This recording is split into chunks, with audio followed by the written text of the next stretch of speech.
सो Microsoft ने आपको Excel के साथ दो कुछ एआई दिया है, जैसे कि को पायलट तो है ही, उसके अलावा कुछ इनबिल्ड एआई भी है। ओके, सो को पायलट के थ्रू तो हम कर ही सकते हैं, लेकिन को पायलट उतना कारगर नहीं होता है हर केसेस में, लेकिन हाँ कई केसेस में हम इसकी इनबिल्ड एआई का इस्तेमाल करते हैं। आज की क्लास की शुरुआत हम करेंगे फ्लैश फिल से। फ्लैश फिल, जैसे आपको यहाँ पे दिख रहा है डेटा, इसमें ईयर है। अब मुझे मान लीजिए इसमें से फाइनेंशियल ईयर को अलग करना है। क्या करना है? फाइनेंशियल ईयर को अलग करना है। तो फाइनेंशियल ईयर अलग कैसे करें? अब इसके लिए कुछ थोड़ा बहुत एक्सेल जानते हैं, वो क्या करेंगे, वो इसमें इस्तेमाल करेंगे, क्या बोलते हैं, लेफ्ट राइट मिड जैसे फॉर्मूले के यूज करेंगे। लेफ्ट राइट मिड, हाँ जी हाँ, ऐसा कुछ करने की जरूरत नहीं है। आप यहाँ पे 2018/2019 को टाइप करें एक सेल पे, आपको पूरा पे टाइप नहीं करना है, सिर्फ एक सेल पे टाइप करना है।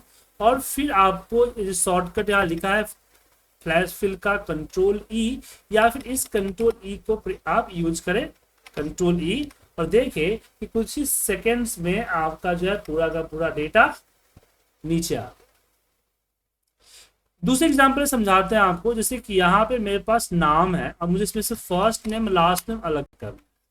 तो यहाँ पे मैं लिखा अर्जुन, क्या लिखा? अर्जुन, और इसको सिलेक्ट किया। सिलेक्ट करने के बाद मैं इसके अंदर गया फ्लैश फिल। क्या किया? Flash fill. जब फ्लैश फिल पे क्लिक किया, देखिए बाकी सारा नाम ऑटोमेटिक आ गया। ठीक है, ऐसे में लास्ट नेम लिखूंगा पंडित, तो यहाँ पे पंडित, इसको सिलेक्ट किया, और यहां से हम करेंगे फ्लैश फिल, या कंट्रोल ई इसका शॉर्टकट है, वो इस्तेमाल करेंगे, तो आप देखेंगे कि आपका ये डेटा दिख गया।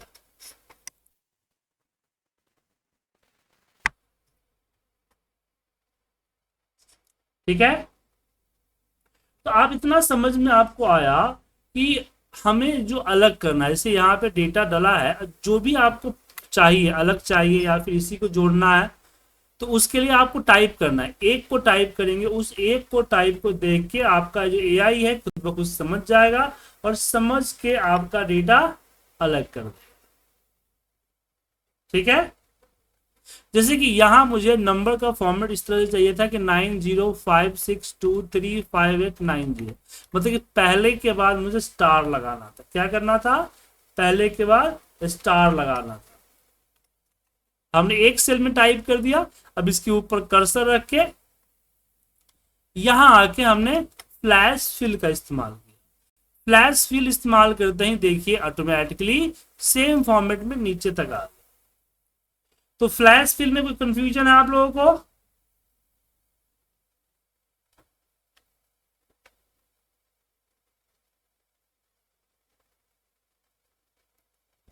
किसी को कंफ्यूजन है?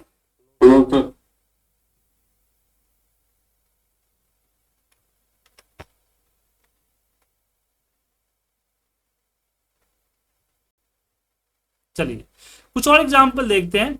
जैसे कि हमें सिर्फ अलग ही नहीं कर सकते, हम नाम को यहाँ इकट्ठा भी कर सकते हैं। जैसे यहाँ पे अलग अलग नाम लिखा हुआ है, जैसे मैं यहाँ पे लिखना चाहता हूँ अर्जुन पंडित, यहाँ पे अर्जुन पंडित, यहाँ पे पंडित, इसके ऊपर कर्सर रखा, और रखने के बाद यहाँ हम फ्लैश फिल में आते हैं और यहाँ पे फ्लैश फिल करते हैं। फ्लैश फिल करते आप देख सकते हैं कि ये पूरा का पूरा हो गया। ठीक है,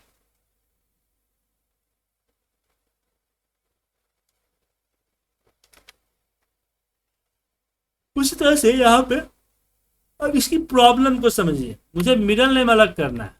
अब प्रॉब्लम ये है कि मेरे पास डेटा में किसी में मिडल नेम है और किसी में मिडल नेम नहीं है, किसी में मिडल नेम है और किसी में मिडल नेम नहीं है। तो यहां हम लिखेंगे सागर, और इसके ऊपर कर्सर रखेंगे और यहां फ्लैश फिल कर देंगे।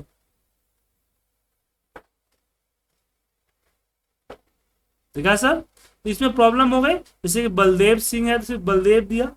अब इससे एक चीज पता चलता है कि ये लेफ्ट से ढूंढता है, मतलब सागर दूसरा पोजीशन में है तो इसने लेफ्ट से देखा दूसरा पोजीशन, तो इसने दूसरा पोजीशन उठाया।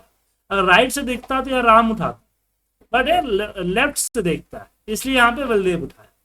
तो डेटा अगर सही फॉर्मेट में ना हो तो प्रॉब्लम होने के चांसेस होते हैं इसमें। ठीक है,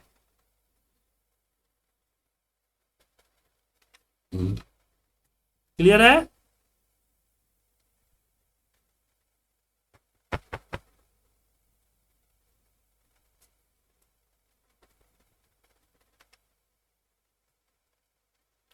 अगले एग्जाम्पल में जैसे कि अब हम यहाँ पे ईयर वगैरह मंथ वगैरह भी अलग कर सकते हैं। जैसे कि यहाँ पे 2020 डाला और यहाँ पे कंट्रोल ई कीजिए, अलग हो जाए। ऐसे मंथ वगैरह भी आप अलग कर सकते हैं। हम यही नहीं, हम कुछ ज्वाइंट भी कर सकते हैं। जैसे कि मुझे यहाँ ईमेल आईडी बनानी है, तो ईमेल आईडी में क्या है कि नेम पूरा होना चाहिए, फिर सिटी का फर्स्ट लेटर होना चाहिए और फिर उसके बाद वेबसाइट होना चाहिए। अब यहाँ पे देखिए पूजा और पुणे, इसमें कंफ्यूजन होगा क्योंकि सिटी का फर्स्ट लेटर नेम के फर्स्ट लेटर कोई समझेगा। अब यहाँ एक चीज जान लीजिए कि कोई जरूरी नहीं है कि स्टार्टिंग से ही होना चाहिए। हम यहाँ स्टार्टिंग में लिखे, हम कहीं भी लिख सकते हैं। ठीक है, हम यहाँ कहीं भी लिख सकते हैं। जैसे कि मैंने यहाँ पे लिख दिया Uday dot N @ IPT India dot, select किया और यहां पे हम कर देते हैं फ्लैश फिल।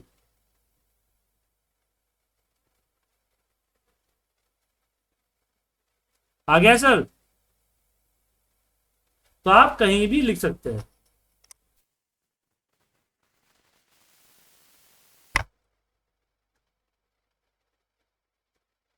अगला क्वेश्चन यहां पे आता है, जैसे कि ये आपका नेम में लिखा हुआ है, इसमें नेम में क्या है, अंडरस्कोर लगा है। तो मैं यहाँ पे अंडरस्कोर को रिमूव करना चाहता हूँ, तो किसी सेल को आप रिमूव भी कर सकते हैं।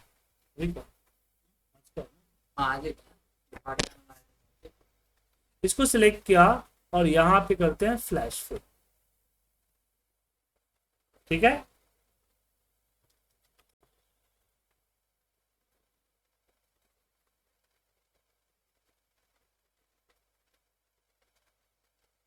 हो गया सर? और आगे बढ़ते हैं। जैसे कि यहाँ पे मुझे एक डेट आया है, ये देखिए रियल टाइम प्रॉब्लम है, एक कोई ऐसे डमी नहीं है। ठीक है, तो रियल टाइम में प्रॉब्लम क्या हुआ कि एक स्टेटमेंट था जिसमें इस तरह का डेट आया था, तो इसमें से मुझे ऐसा डेट निकालना था जिसपे हम अपना रिपोर्ट्स वगैरह बना सके, क्योंकि इस पे तो रिपोर्ट नहीं बन सकती ना, डेट तो फॉर्मेट है ही नहीं।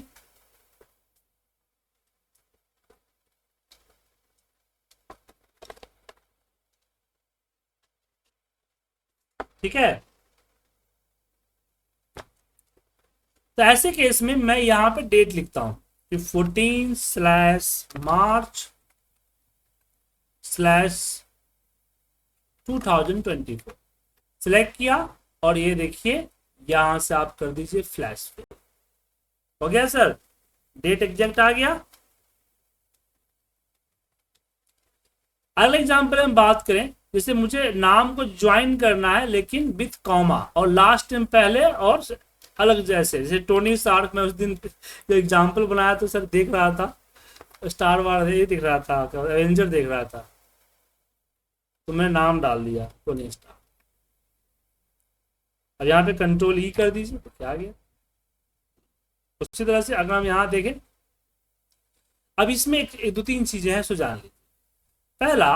मुझे पहला क्या करना है कि मुझे पहला इसमें से मुझे आज बॉस ने, जैसे मेरे पास एक मान लीजिए आईडी है, बॉस ने बोला कि नहीं ये आईडी कॉन्फिडेंशियल है, मुझे भेजना है, लेकिन इसको इस तरह से नहीं भेजना है, फर्स्ट के 4 डिजिट, लास्ट के 4 डिजिट, बीच में XXX लगा दीजिए। तो मैंने क्या किया, यहाँ पे 1479 और यहाँ पे XXXX, फिर XXXX और फिर 9820 किया। इसको सिलेक्ट कीजिए, कंट्रोल ई। आ गया सर। अब यहाँ पे उनका एक छोटा सा और प्रॉब्लम है कि नहीं नहीं मुझे इसको उल्टा कर देना, मुझे पहले लास्ट वाला डिजिट लेना है, फिर इसमें 1 2 3 4, 1 2 3 4, और फिर यहाँ पे 1479 देना है। इसको सिलेक्ट कीजिए एंड कंट्रोल ई कीजिए, देखिए। तो ये थी हमारी फ्लैश फिल, ठीक है। ये फाइल में भेज दूंगा आप लोगों को, आप भी इसको ट्राई करके देखिएगा, ठीक है सर।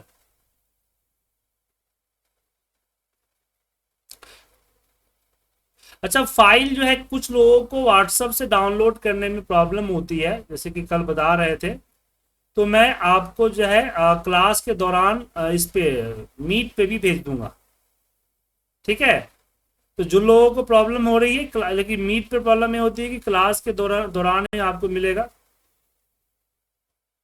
नहीं, मीट पे कैसे भेज सकता हूँ, मीट पे अटैचमेंट का सिस्टम ही नहीं है। अटैचमेंट तो होगा नहीं सर। एक्चुअल में क्या होता है कि वो फाइल भरा था, मेल भी नहीं कर पा रहे थे। हेलो सर, ईमेल के थ्रू हो सकता है क्या?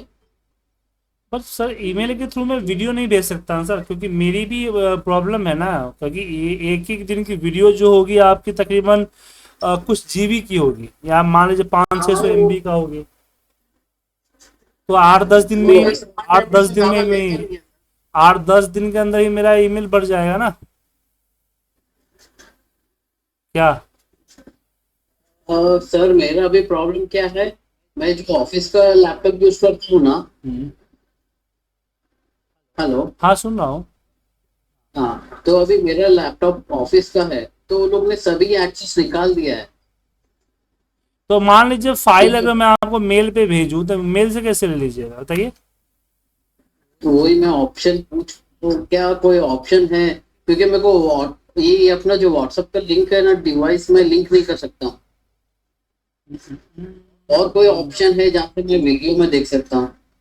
तो और कोई आप अपने लैपटॉप में क्या क्या कैसे भी लैपटॉप में वीडियो लेके जा सकते हैं, बताइए। मेरे को अभी नहीं यूट्यूब समझ पे में आ रहा है, क्योंकि मैं यूट्यूब पे डाल सकता हूँ, बस इससे आगे नहीं कर पाऊंगा। अभी हर एक सेशन का वीडियो आप डाल सकते हो सर? यूट्यूब पे लिंक भी शेयर करें तो मेरे वो को हेल्प हो जाएगा। मैं डाल दूंगा, पर आपको डाउनलोड करना पड़ेगा। मैं कुछ मैंने कि 24 से 48 घंटे में उसको वहां से डिसेबल कर दूंगा। ओके, ऐसा बोल। ओके। सारे वीडियो नहीं, कुछ कुछ वीडियो डिसेबल करने पड़ेंगे, ताकि सारा अगर सीक्वेंस में सब चला जाएगा तो दिक्कत ना हो जाएगा सर। वो मैं डाउनलोड कर सकता हूँ क्या? हाँ, यूट्यूब के वीडियो तो डाउनलोड कर सकते हैं ना, यूट्यूब वीडियो डाउनलोडर बहुत सारे आते हैं ना। ओके ओके ओके, ऐसा कुछ होगा तो मैं ट्राई करता हूँ एक सेशन का। ठीक एक सेशन का मैं आपको जो भी है मैं आपको बता देता हूँ, हेल्प हो रहा है या नहीं ठीक हो ठीक। रहा। Okay sir. चलिए, तो ये हमने आपकी डाल दी है इस पे। अब आगे बढ़ते हैं। अब दूसरी एआई जो कि एनालाइज डेटा है, ठीक है, इसके बारे में जानते हैं। लेकिन इसके लिए मुझे चाहिए डेटा फाइल, ठीक है। इस डेटा फाइल को हमने लिया, कॉपी करता हूं, एक नई शीट पे इसको पेस्ट कर देता हूं। अब इस डेटा में इसके अंदर एक एनालाइज का ऑप्शन है, जब ये बहुत पहले से है। तो एनालाइज भी क्लिक करेंगे तो पूरे डेटा को एनालाइज करके आपको समरी दे, एक तरह से समझिए कि आपको ऑटोमेटिक पिवट बना के दे, ठीक है। क्या देगा? ऑटोमेटिक पिवट बना के दे। लेकिन ध्यान रखिए, जब इसका यूज करें तो इंटरनेट की फैसिलिटी आपके पास होनी चाहिए, क्योंकि नेट से चलता है।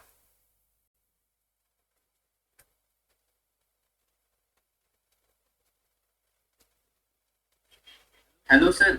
हाँ, बोलिए। हाँ, एक वेबसाइट होता है ना, वी ट्रांसफर करके, उस पे नहीं होगा?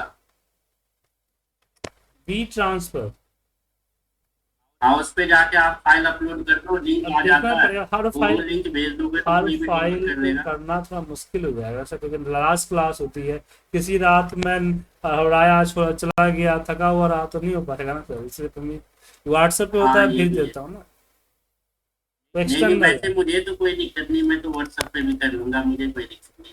अब वही पे दिक्कत और भी है, जब व्हाट्सएप नहीं खोल सकते थे, पता नहीं वी ट्रांसफर खोल पाएंगे कि नहीं खोल पाएंगे, ये भी तो दिक्कत है। हाँ हाँ, ये भी बात है। हाँ, एक्चुअल में क्या होता है सर, जितने कॉर्पोरेट का लैपटॉप है ना, उसमें सब में एक्सेस। हमारे हाँ, मैं पास भी यही प्रॉब्लम है, पहले तो खुल मैं जाता था।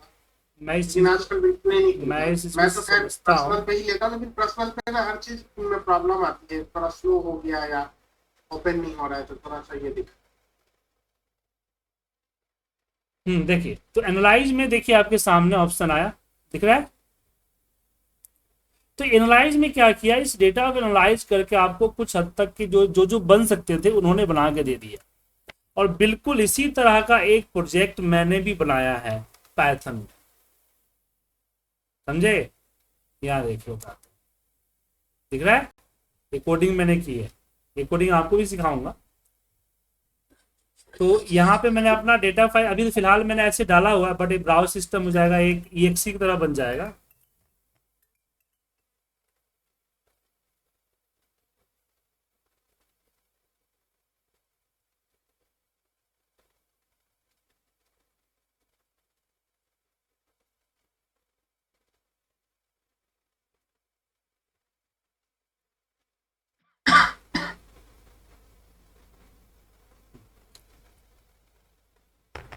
तो यहाँ पे जैसे मैं इसको रन करूंगा, पूरी की पूरी डेटा पे डैशबोर्ड बना के दे देगा, किसी भी तरह का डेटा पे। ऐसा नहीं कि एक डेटा यही है जिसे बना के दे रहा है, नहीं, एनीथिंग डेटा को रन करेंगे यहाँ पे उसका डैशबोर्ड बना देगा। ठीक है सर। अभी मैं काम करता हूँ, डेटा चेंज करता हूँ। तो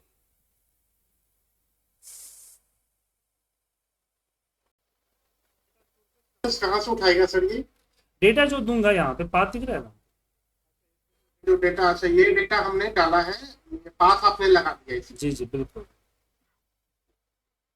और ये जरूरी नहीं है कि ये डेटा जो है एक्सेल का ही होना चाहिए, डेटा कुछ भी होना चाहिए, एक्सेल, CSV, नोटपैड सबसे उठाएगा। सब जगह से उठा।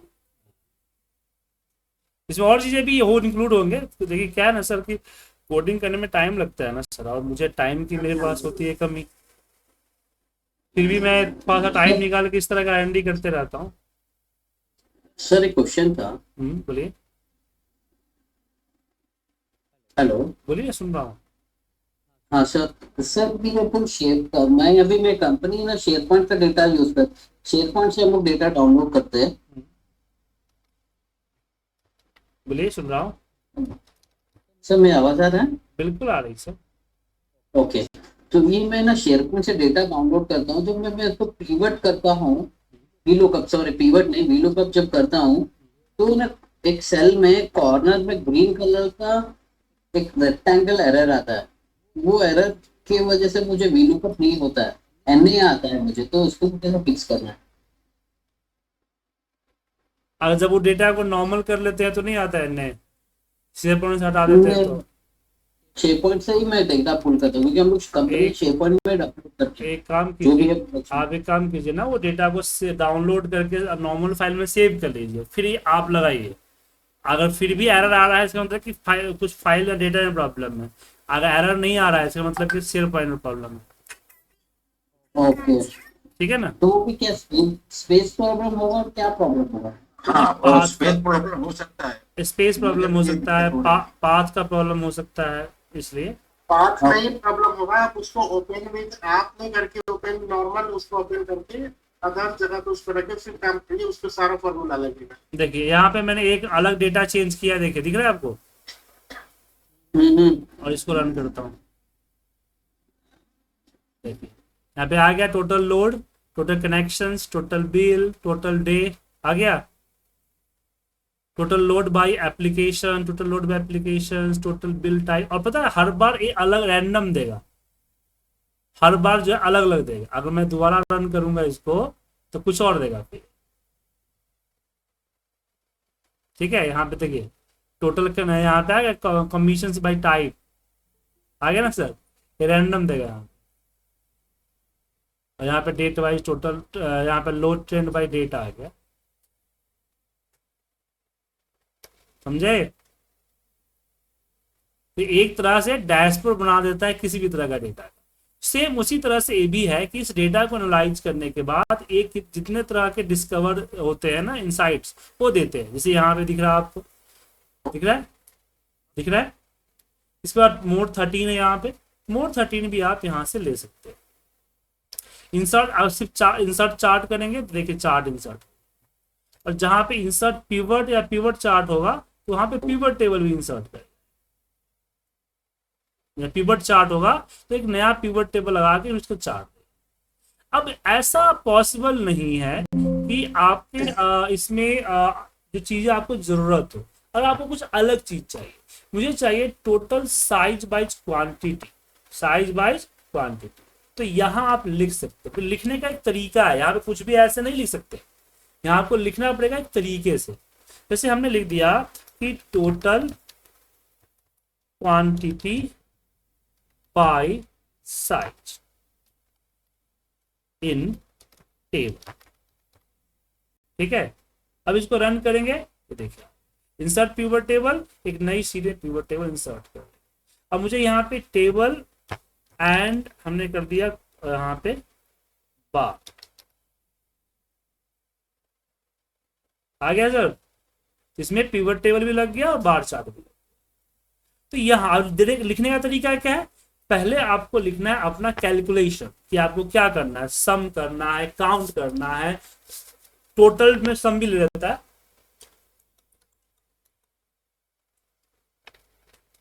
ठीक है।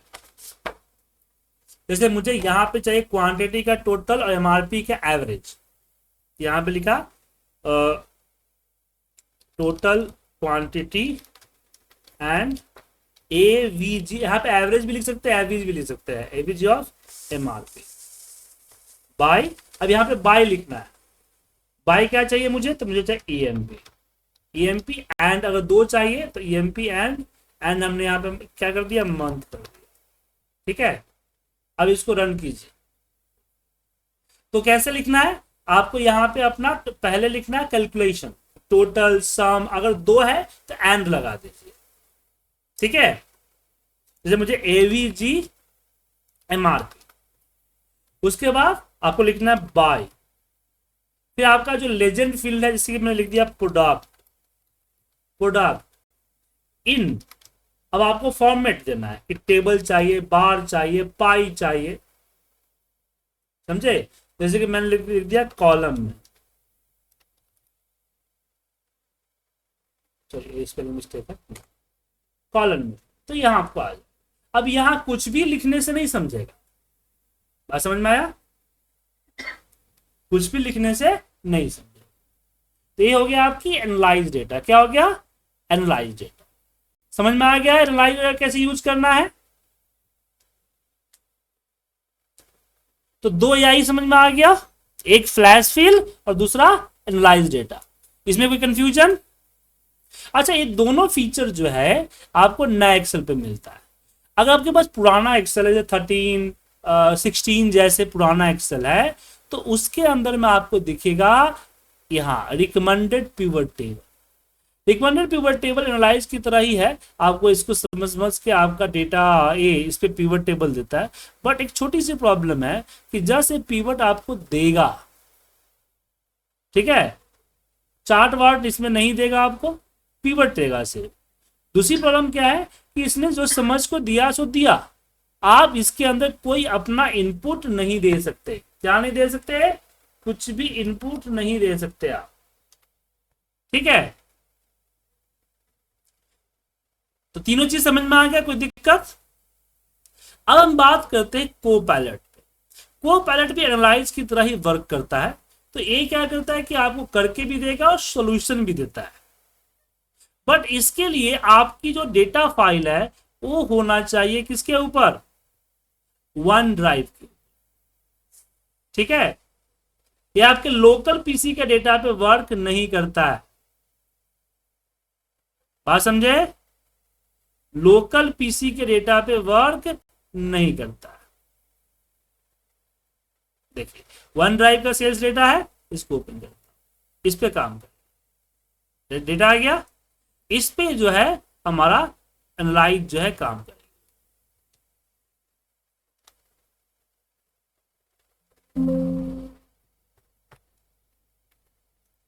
अब इसको सिलेक्ट करके कोपायलट पे क्लिक किया, तो अब कोपायलट इस पूरे डेटा को एनालाइज करेगा।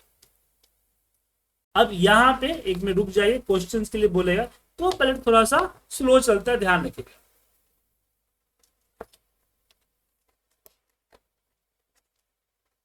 यहाँ पे सजेस्ट कॉलम पे करेंगे तो आपको यहाँ पे डेटा को सजेस्ट करेगा आपको। सेट ऑफ द चार्ट पे क्लिक करेंगे, इसलिए फॉर्मूला सजेस्ट कर रहा है कि टोटल हो सकता है यहाँ पे, तो यहाँ दिख रहा है आपको।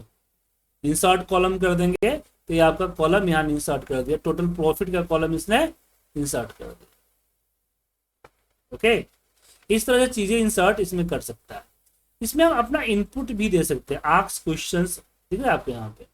जैसे हमें यहाँ पे हम लिख दिए कि मुझे चाहिए EMP बाइज टोटल क्वांटिटी। यहाँ लिखता हूँ कि total quantity by EMP with random colour.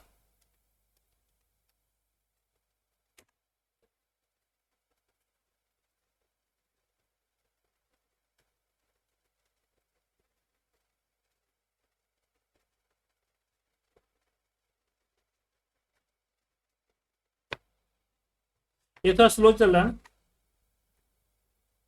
अब देखिए इसने कुछ नहीं कर पाया। ये इसने क्या किया, सजेशन दे दिया आपको, इसने बनाया नहीं, सजेशन दे दिया। ये लिखना पड़ता है कि make pivot and show total quantity by EMP।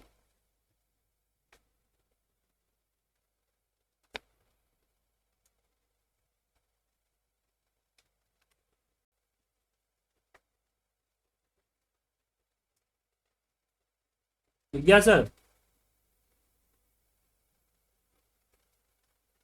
अब ये देखिए, ये मेरा रनिंग लो आ गया क्रेडिट कम, क्योंकि क्वेश्चंस ऐसे नहीं पूछ सकते, आपने इसकी बाय अगर कर रखा है तभी इसकी क्वेश्चन पूछ सकते हैं, ठीक है।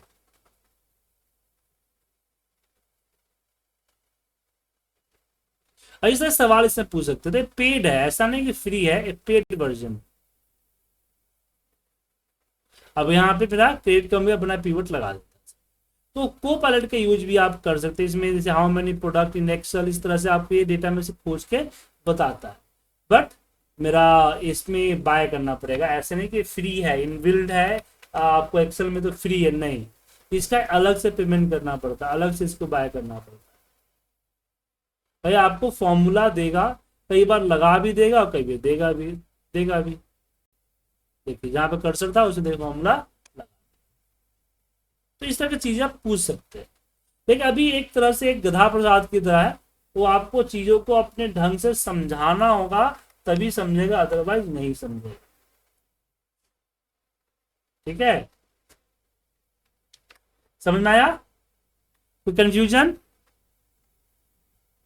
नहीं सर। अच्छा, मेरे हिसाब से मैंने होम मेनू बार को खत्म कर दिया। कुछ छोटे मोटे चीज थी जो बेसिक टाइप का था वो मैंने नहीं बताया, फिर भी मैं आप लोगों को देता हूं कि जो वीकेंड से सैटरडे एंड संडे उस पर आप एक बार पूरे के पूरे होम मेनू बार को एनालाइज कर लो। ऐसा लगा कि कोई टॉपिक इंपॉर्टेंट है और मैंने बताया नहीं, आपको सीखना जरूरी है, उसकी एक लिस्ट बना के मुझे भेज दीजिएगा, हम आपको पढ़ा देंगे, ठीक है।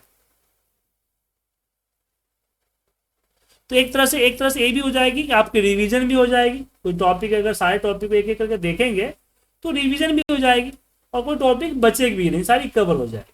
छोटी मोटी चीज मैंने छोड़ी है, मैंने नहीं बोला कि मैं एक एक टॉपिक पढ़ाया है, बहुत सारी छोटी मोटी चीजें छोड़ी भी है, लेकिन एक बार आप अपने एंड से देख लीजिएगा। फिर मंडे से हम शुरू करेंगे पिवट टेबल। क्या शुरू करेंगे? Pivot table. और जो इस तरह के डैशबोर्ड्स मैंने दिखाए हैं आपको, इस तरह के डैशबोर्ड्स जो है हम बनाना आपको सिखाएंगे, ठीक है। ठीक है सर। ये पायलट वाला सर, ये जो सिग्नेचर कैसे आएगा? ये आपका ऑफिस 365 होगा तो आएगा, अदरवाइज नहीं आएगा, ठीक है। अदरवाइज अगर आपको कुछ एनालाइज करना है, कंफ्यूजन है, आपको नहीं समझ में आ रहा है, तो उसके लिए आपको चैट जीपीटी बहुत सहायता करेगा। कैसे सहायता करेगा मैं दिखाता हूँ। सबसे पहले आप चैट जीपीटी को खोल लीजिए और उसको लॉग इन कर लीजिए, ठीक है।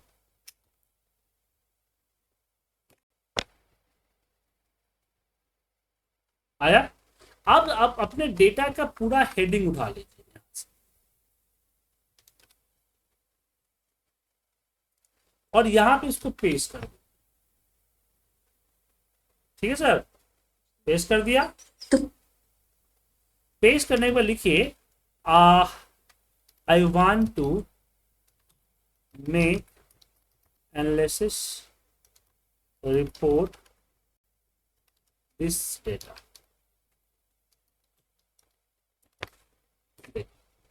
अब आपको स्टेप बाय स्टेप समझा देगा क्या करना, क्या क्या कर सकते हो।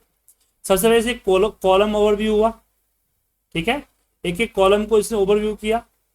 देन यहाँ पे बताया सजेस्ट एनालिसिस रिपोर्ट के आप सेल्स ओवरव्यू ले सकते हैं, यहाँ पे प्रोबेबिलिटी ले सकते हैं, आप प्रॉफिटेबिलिटी ले सकते हैं, चैनल्स एंड रीजन्स इनसाइट्स ले सकते हैं, यहाँ पे एम्प्लॉय परफॉर्मेंस ले सकते हैं, ट्रेंड ले सकते हैं।